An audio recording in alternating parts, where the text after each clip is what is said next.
Barack Obama still weighing both options in a Syria scenario, a diplomatic solution or a targeted military strike. That's what we heard as the U.S. president addressed the nation. RT's Gayanet Chikian is with us in Washington with the details live. So, Gayanet, what conclusion can we so far draw from the president's address?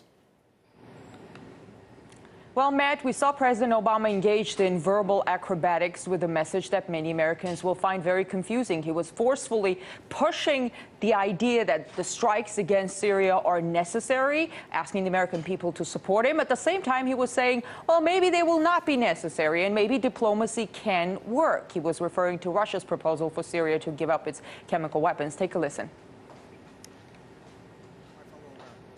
It's too early to tell whether this offer will succeed.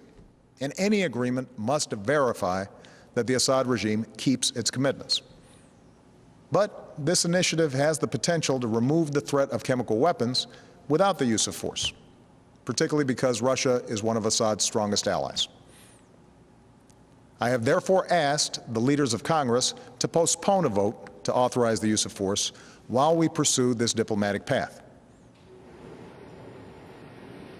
Well, the spin that President Obama is now putting on Russia's proposal is that a diplomatic solution only came because he threatened force. But as much as the U.S. president is now trying to capitalize on that line of thought, it's important to remember what preceded his proposal. This proposal, President Obama was facing Congress that was most likely to vote no on his war initiative because American people are overwhelmingly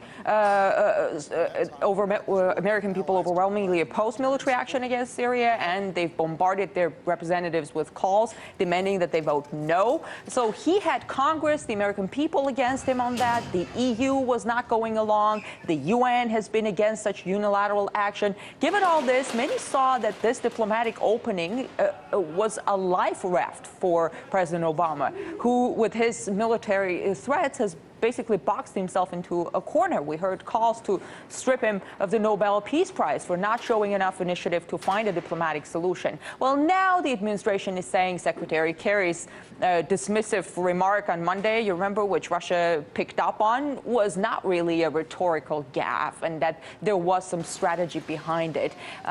Here is more about that strategy. I've spoken to the leaders of two of our closest allies, France and the United Kingdom. And we will work together in consultation with Russia and China to put forward a resolution at the UN Security Council requiring Assad to give up his chemical weapons and to ultimately destroy them under international control. We'll also give UN inspectors the opportunity to report their findings about what happened on August 21st. Is talking about the UN and all, but it's important to remember that his administration was largely dismissive of the UN effort, all the way trying to discredit the work of UN inspectors and refusing to show the UN Security Council the classified evidence that Washington says it has against the Assad government. So the future, it looks like the future of the resolution that President Obama was talking about in this address is going to be about who the judgment on whether or not this proposal is going to work will actually belong to. Is it going to be the U.S., which has a track record of jumping to bombs as a first option, or it's going to be the international community, which has a real interest in resolving the crisis in Syria and making sure that the weapons are not used again? All right, RT's Gayanet Chikian live for us in Washington. Thanks for that update.